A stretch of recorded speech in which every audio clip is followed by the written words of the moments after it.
ETF index mutual funds నేర్చుకుని stock మార్కెట్లో రాణించాలనుకుంటున్నారా? వెంటనే ఈ నెంబర్కి కాల్ చేయండి. అమ్మ నమస్కారం. నమస్తే సంగీత. అమ్మ, భార్య కానివ్వండి, భర్త కానివ్వండి, వారికి నచ్చిన వ్యక్తితో ఉన్నప్పుడు ఆపోజిట్ పర్సన్ భార్య భర్త చూస్తారు. చూసినా కూడా పరువు కోసమనో, నలుగురు ఏమనుకుంటారు, పిల్లలు ఉన్నారు, వారి భవిష్యత్తు ఏంటి అని చెప్పేసి చూసి చూడనట్టు వదిలేస్తే వీరు అదే తప్పును మళ్ళీ మళ్ళీ చేస్తూనే ఊరుకున్నారంటే వాళ్ళకి ఇంకా ఛాన్స్ ఎక్కువ ఇస్తూనే ఉంటారు. అది తప్పు తెలుసుకున్నారే, చూసినా కూడా నా భర్త కానీ భార్య కానీ నన్ను ఏమనలేదు అని చెప్పి రియలైజ్ ఎందుకు అవ్వలేకపోతున్నారు? పరీక్ష రాసే విద్యార్థులు ఉంటారు, కాపీ కొట్టేవాడు ఉంటాడు, వాచర్ అందరినీ చూసుకుంటూ ఉంటాడు. వీడు ఏదో దొంగతనంగా సార్ లేనప్పుడు వాచర్ అటుపోయినప్పుడు వీడు ఏదో చూసి కాపీ కొడుతూ ఉంటాడు. ఆయన చూడటం లేదు అనే ఉద్దేశంతో కర్మంజాలకు ఆయన కళ్ళ పడింది అనుకుందాం. పడింది కానీ ఆయన వీడిని ఏం అనలేదు, చూసి చూడనట్టు ఊరుకుని వెళ్ళిపోతున్నాడు. వీడికి అర్థమైంది ఆయన చూశాడని. చూసినా నన్ను ఏమంటలేదంటే పర్వాలేదనమాట అని ఇంకా ఇంకా ధైర్యంగా చేయడం మొదలెడతాడంటే వాడికి ఒక అవకాశం ఇచ్చినట్టు అయింది. ఆయన చూసి వాడిని పనిష్మెంట్ ఇవ్వకపోవటం వల్ల ఆయన ఊరుకున్నాడు, నన్ను ఏమనడు అనే ధైర్యం తప్పు చేయడానికి మరింత ప్రోత్సాహం ఇస్తుంది. అది ఇంకా ఇంకా మడి మాట్లాడితే వాడు ఎదురుగుండా టేబుల్ మీద పెట్టుకునే రాయడం మొదలెడతాడు. ఎందుకని సార్ ఏమంటలే కదా. అంచేత అది వాళ్ళకి ఒక ప్రోత్సాహం అవుతుంది. తప్పుని దండించకపోతే, తప్పుగా మనం వాళ్ళకి తెలిసేలా చెయ్యకపోతే దాన్ని ఇండైరెక్ట్ గా సమర్థించినట్టు అవుతుంది. అంచేత వాళ్ళు రెచ్చిపోతుంటారు. ఇన్ కేస్ ఒకవేళ నువ్వన్నట్టు ఆయన ఎంత మంచివాడు, నన్ను ఏం అనలనే లేదు అని రియలైజ్ అయ్యి ఈ తప్పు చేశాను అని నేను అనుకునే వాళ్ళు చాలా తక్కువ మంది ఉంటారు. ఒకవేళ అలా ఎవరైనా అనుకొని నేను ఈ తప్పు చేయకూడదు, నా భర్త చూసి కూడా నన్ను ఏమనలేదంటే ఆయన ఎంత మంచివాడు, అంచేత వీళ్ళే వాళ్ళ తప్పును వాళ్ళు తెలుసుకొని ఒకవేళ పశ్చాత్తాపడి జాగ్రత్తగా నేను ఉండాలి అనుకుంటే అది చాలా చాలా కష్టం. 190 కష్టం. ఎందుకంటే ఒక ముద్ర పడిపోయింది. ఆ అమ్మాయి క్యారెక్టర్ మంచిది కాదనో, వీడు కాపీ కొడతాడనో, వాడు దొంగనో ఒక ముద్ర పడిపోయింది వాళ్ళ మీద. ఆ ముద్రలోంచి వాళ్ళు బయటికి రావడం అనేది నార్మల్ పీపుల్ లాగా కాదు కదా. వాళ్ళు ఎక్స్ట్రాగా శ్రమ పడాల్సి ఉంటుంది. నేను దొంగను కాదు అని వాళ్ళని వాళ్ళు ప్రూవ్ చేసుకోవాల్సి ఉంటుంది. నేను కాపీ కొట్టట్లేదు అని వీడిని ఇప్పుడు నెక్స్ట్ ఎగ్జామ్ వచ్చింది అనుకో, వీడు రియలైజ్ అయ్యాడు, సార్ నన్ను ఏమి అనలేదు, నేను ఈసారి కాపీ కొట్టకూడదు, జాగ్రత్తగా ఉండాలి. అదే వాచర్ వచ్చాడు అనుకో, ఆయన ఒక కన్ను ఎక్కువ వేస్తాడు వీడి మీద. ఎందుకని లాస్ట్ టైం కాపీ కొట్టాడు కాబట్టి వీడు మళ్ళీ కాపీ కొడతాడేమని ఒక కన్ను జాగ్రత్తగా వేస్తాడు. అదే విధంగా ఒక దొంగ ఉన్నాడు అనుకో, వాడు దొంగతనం చేశాడు, జైలుకి వెళ్ళొచ్చాడు, శిక్ష పడింది, అందరికీ తెలిసింది. వాడు మీ విషయంలో చాలా జాగ్రత్తగా ఉంటారు. ఎందుకని వాడు దొంగ అనే ఒక ముద్ర పడిపోయింది కాబట్టి. వాడు మారానన్నా అంత తేలిగ్గా నమ్మరు కదా. వాడు మారినట్టు ప్రపంచానికి తెలియాలంటే వాడు ఇంకా ఎక్కువ శ్రమ పడాల్సి ఉంటుంది. అలాగా ఒక తప్పు చేసిన స్త్రీ కూడా, ఒక స్త్రీ కానీ ఒక పురుషుడు కానీ తప్పు చేసినప్పుడు అవతల పార్ట్నర్ చూసి కూడా ఏదో ఒక కారణాల వల్ల, వ్యక్తిగత కారణాల వల్ల వీళ్ళనేమి మందలించినప్పుడు అది వీళ్ళకి ప్రోత్సాహం అవుతుంది మెయిన్గా. ఎందుకంటే వాడు నన్ను ఏం అనలేదు కదా, వాడు ఏం అనడలే అనే ధైర్యం ఉంటుంది. దానివల్ల ఆ తప్పుని ఇంకా కంటిన్యూ చేస్తారు. అలా కాకుండా ఒకవేళ నేను ఈ తప్పు చేసినా నా భర్త నన్నేమంటలేదు, నా భార్య నన్నేమంటలేదు, వాళ్ళు ఎంత మంచి వాళ్ళు, వచ్చి నేను ఇలాంటి తప్పు చెయ్యకూడదు అని వాళ్ళకి వాళ్ళు రియలైజ్ అయితే, అలా చూసినా కూడా చేతగాని వాడు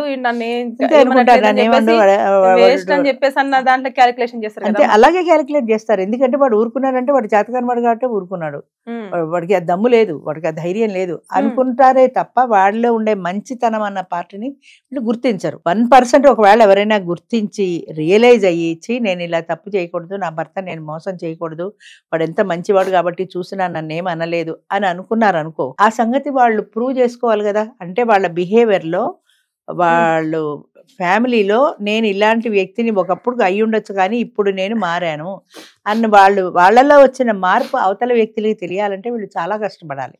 ఎంతసేపు అదే ఒక బ్రాండ్ పడిపోయింది, ఒక దొంగని, ఒక కాపీ కొట్టేవాడని, ఇలా ఎప్పుడైతే బ్రాండ్ పడిపోయిందో ఆ బ్రాండ్లో వచ్చి బయటికి రావడం కష్టం. అది చాలా శ్రమ పడాల్సి ఉంటుంది. అంటే వాళ్ళు ఎలా చేయాల్సి ఉంటుంది అంటే భర్త మీద ఒక ప్రత్యేకమైన శ్రద్ధ చూపించడం ప్రతి క్షణం, అలాగే పిల్లల్ని జాగ్రత్తగా చూసుకోవడం, ఫ్యామిలీకి సంబంధించిన రెస్పాన్సిబిలిటీస్ అన్నీ కూడా ఫుల్ఫిల్ చేయడం. దాని ద్వారా మా ఆవిడ ఇదివరకుట్లా లేదే, లేదా నా భర్త ఇదివరకుట్లా లేడే, కొంచెం మార్పు కనపడుతోంది అనే రియలైజ్ అవ్వాలి. అవతల వాళ్ళు గుర్తించేలాగా వీళ్ళు కష్టపడాల్సి ఉంటుంది. అదే ఒక భార్య అనుకో, భర్త అనుకో, మా ఆయన ఇదివరకు లేటుగా వచ్చేవాడు, ఇప్పుడు ఆఫీస్ నుంచి పెందరాళ్ళే వస్తున్నాడు, ఇదివరకు గర్ల్ ఫ్రెండ్తో తిరిగేవాడు, ఇప్పుడు తిరగటం లేదు, పిల్లల్ని బాగా చూసుకుంటున్నాడు, నన్ను బాగా చూసుకుంటున్నాడు, మమ్మల్ని బయటికి తీసుకెళ్తున్నాడు అని ఆమె రియలైజ్ అవ్వాలంటే ఆయన శ్రమ పడాలి కదా. ఆయన ఆ టైంని కుటుంబానికే కేటాయించాలి. ఇదివరకు గర్ల్ ఫ్రెండ్తో తిరిగిన టైం అంతా కుటుంబానికే కేటాయించాలి. ఫోన్లు గట్రా ఏమైనా ఉంటే బంద్ చేయాలి. ఆమెతో రహస్యంగా ఫోన్లు మాట్లాడుకోవడం, బాత్రూంలోకి వెళ్ళి మాట్లాడుకోవడం, ఇలాంటి పనులు చెయ్యనప్పుడు నా భర్త మారాడు అనే ఇన్ఫర్మేషన్ భార్యకు అనిపిస్తుంది. అలాగే నా భార్య మారింది అనేది అభిప్రాయం భర్త కలగాలి. ఆ అభిప్రాయం వాళ్ళకి కలగాలంటే వీళ్ళు ఎంత కష్టపడాల్సి ఉంటుంది. అంటే ఒకసారి నమ్మకం పోయింది కాబట్టి నమ్మకాన్ని సంపాదించుకోవడం చాలా కష్టం. నార్మల్ గా ఉంటే వేరు, కానీ ఒకసారి పోగొట్టుకున్న తర్వాత దాన్ని తిరిగి సంపాదించుకోవడం అంటే చాలా చాలా కష్టం. ఫస్ట్ రియలైజేషన్ వీళ్ళల్లో రావాలి. అంటే నేను తప్పు చేశాను, ఈ తప్పు నేను ఇక చెయ్యకూడదు అనే దానికి వీళ్ళు స్ట్రిక్ట్ గా నిలబడి ఉండాలి. మళ్ళీ ఆ పాతవాడు ఫోన్ చేస్తే మళ్ళీ టెంప్ట్ అయిపోవడం, మళ్ళీ వాడికి అది ఇంకోడని వెళ్ళడం, ఇలాంటి టెంప్టేషన్లకు ఎట్టి పరిస్థితుల్లో లొంగకూడదు. అది చాలా కష్టం అమ్మ అనుకుంటాం, కానీ అది చేయటం చాలా కష్టం. కానీ అలా చేసినాడు వీళ్ళ కుటుంబం, వీళ్ళ భార్యాభర్తల రిలేషను స్ట్రాంగ్ గా ఉంటుంది. రేపు పొద్దున ఎవడైనా చెప్పినా కూడా ఆ భర్త నమ్మడు. మా ఆవిడ ఒకప్పుడు చేసింది కదా అనుకోవడం. అంటే ఆయనకి ఈ నమ్మకం కలిగినాడు, ఒకప్పుడు చేసిందమ్మా ఇప్పుడు చేయట్లేదు, మా ఆవిడ అలాంటిది కాదని చెప్తాడు. అంత నమ్మకం కలిగించాలంటే వీళ్ళు ఎంత సాక్రిఫైస్ చేయాల్సి ఉంటుంది. వాళ్ళ ఇష్టాలు, వాళ్ళ కోరికలు, వాళ్ళ టెంప్టేషన్లు, అవతల వాడి దగ్గరికి పోవడాలు, ఇవన్నీ కూడా మానుకొని కుటుంబానికి మాత్రమే వాళ్ళు టైం కేటాయించుకుంటే భార్య అయినా భర్త అయినా కూడా వాళ్ళ బంధం గట్టిపడుతుంది. ఆ ఎమోషనల్ బాండింగ్ పెరుగుతుంది. వాడు ప్రపంచం తల్లకిందులైనా ఎవరు చెప్పినా సరే వాళ్ళు నమ్మరు. ఆ స్థాయికి రావాలి. ఆ స్థాయికి అవతల వ్యక్తిలో ఆ నమ్మకం కలిగించాలంటే వీళ్ళు కష్టపడాలి. ఆ కుటుంబం కోసం మాత్రమే కష్టపడాలి. అంతేగాని నేను నా ఫ్రెండ్ దగ్గరికి వెళ్ళొస్తాను, నేను సినిమాకి వెళ్ళొస్తాను, షికార్కి వెళ్ళొస్తా అంటే మళ్ళీ పాత పద్ధతి. చాలా చోట్ల జరిగేది ఏంటంటే, నేను కూడా చాలా చోట్ల చూస్తూ ఉంటాను, అంటే ఇది ఎంతవరకు కరెక్టో తెలియదు. ఫైనాన్షియల్ గా భార్య మంచి పొజిషన్ లో ఉంటుంది, బాగా డబ్బులు సంపాదిస్తూ ఉంటుంది, ఆమెకి ఎవరితోటో రిలేషన్ ఉంది, భర్తకి తెలిసినా ఏమండవు. ఎందుకంటే ఫైనాన్స్ అంటారు బయట వాళ్ళు. అది ఎంతవరకు కరెక్టో నాకు తెలియదు. బాగా సంపాదిస్తుంది కదా, 4-5 లక్షల ప్యాకేజ్ ఉంది ఆమెకు, ఇప్పుడు అది కాదంటే డబ్బులు పోతాయి కదా. అది కాదంటే అంటే ఇప్పుడు బయటకు వెళ్ళిపోతుందేమో అనే భయమే. నువ్వు అక్కలేనాక వెళ్ళిపోయి వాడితో సెటిల్ అయిపోతుందేమో, పోతే 4-5 లక్షల ఆదాయం పోయింది కదా. అది ఏమైనా తిరగని, నాకు డబ్బులు తెచ్చి ఇంట్లో పెడుతోంది కదా, ఇల్లు కొంటోంది, నాకు ఆస్తులు తెస్తోంది, ఏదో ఒక స్థలం కొంటోంది, ఇన్కమ్ ఏదో ఇంట్లోనే చూసుకుంటోంది కదా, పోతే పోయిందిలే, తిరిగితే తిరిగిందిలే, ఎక్కడ పోయినా కూడా మళ్ళీ ఇంటికే వచ్చేస్తుంది కదా అన్న ధోరణి భార్య విషయంలో భర్తకు కానీ, భర్త విషయంలో భార్యకు కానీ. నేను మా వాళ్ళల్లో ఎవరినో అడిగాను ఇలాగా, ఆయన దారిని ఆయన వెళ్ళిపోతుంటాడు, ఈవిడ దారిని ఈవిడ వెళ్ళిపోతుంటుంది, ఆయన ఫ్రెండ్స్తో ఆయన టూర్లు వెళ్తాడు, ఈవిడ ఫ్రెండ్స్తో ఈవిడ టూర్లు వెళ్తుంది. నేను అన్నాను అలా కాకుండా ఇద్దరు కలిసే వెళ్తే భార్యాభర్తల రిలేషన్ బాగుంటుంది కదా. ఆయన ఫ్రెండ్స్తో ఆయన వెళ్ళిపోతుంటే నీకు భయం అనిపించదా అంటే ఆవిడంది, ఎక్కడికి పోతాడా అంటే ఎంత తిరిగినా ఇంటికే వస్తాడు కదా అంది. అంటే ఆ గ్యారంటీ ఉంది, ఎక్కడైనా తిరగని, ఎంతైనా తిరగని, ఎంతమందితో అయినా తిరగని, చివరికి ఇంటికే వస్తాడు. అట్లాగే ఆయనకు కూడా భార్య విషయంలో ఎంతమందితో అయినా తిరగని ఇంటికే వస్తుంది, ఆ ప్యాకేజీ ఇంట్లోనే ఇస్తుంది, ఎవరికి ఇవ్వదు కదా. అంచేత ఆ ధైర్యం ఉన్నప్పుడు, అంటే ఈ ఫైనాన్షియల్ రిలేషన్ ఇద్దరి మధ్యన బాండింగ్ ఏంటంటే భార్యాభర్తల సంబంధం కాదు, ఫైనాన్స్. ఈ సంబంధం బాగున్నప్పుడు, ఇది స్ట్రాంగ్ గా ఉన్నప్పుడు తిరిగినా చూసి చూడనట్టు ఊరుకుంటారు, పట్టించుకోరు.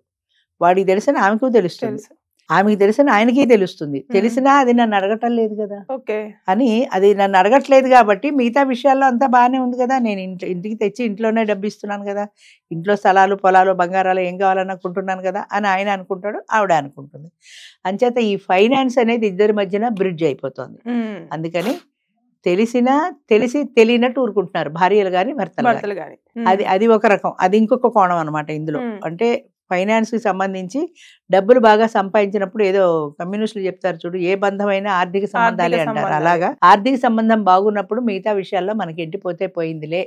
ఇదివరకు అలా కాదు, హత్యలు చేసేసేవాళ్ళు. ఒకప్పుడు అయితే 10-15 ఏళ్ల కిందటి వరకు భార్య క్యారెక్టర్ బాగాలేదంటే 3 చంపేస్తాడు అంతే దాన్ని. ఇప్పుడు కూడా ఇంకా అలాగే జరుగుతున్నాయి. అదే అంటుంటా, ఇప్పటికీ అలాగే జరుగుతున్నాయి. కానీ అక్కడక్కడ బాగా డబ్బులు ఎక్కువ ఉన్న చోట ఆవిడ ప్యాకేజీ బాగున్నప్పుడు, ఆవిడ ఆర్థికంగా బాగున్నప్పుడు, ఒక మెట్టు భర్త తగ్గినప్పుడు, లేదా ఇద్దరు ఈక్వల్ గా ఉన్నప్పుడు, ఆవిడ సంపాదన కూడా బాగుంది కదా, ఎందుకు పొమ్మడం ఈ ఒక్క విషయం కోసం అని భర్త సర్దుకుంటాడు. అలాగే భార్య కూడా సర్దుకుంటుంది.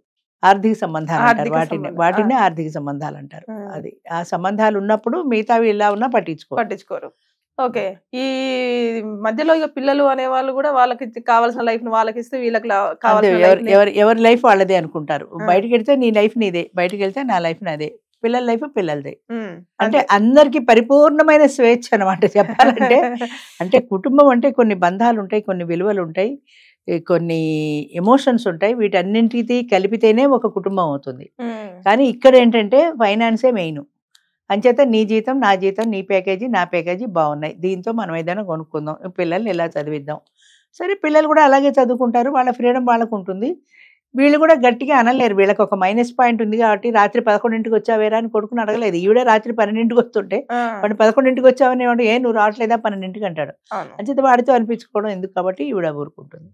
అంచేత ఈ ఆర్థిక సంబంధమైన బంధాలతో ఉన్నప్పుడు అవి ఎక్కువ కాలం నిలబడవు, ఏదో ఒక రోజున కూలుతుంది. అది అప్పటి వరకు బాగానే ఉంటాయి, కానీ ఏదో ఒక రోజున ఎక్కడో అక్కడ డ్యామేజ్ వస్తుంది. అడ్జస్ట్ అవుతూ చూసి చూడనట్టు వదిలేస్తూ వెళ్ళిపోతుంటారు. నడిచిన నాళ్ళు నడుస్తుంది, చూద్దాం బయటపడ్డప్పుడు సంగతి చూద్దాం అనుకుంటారు అంతే.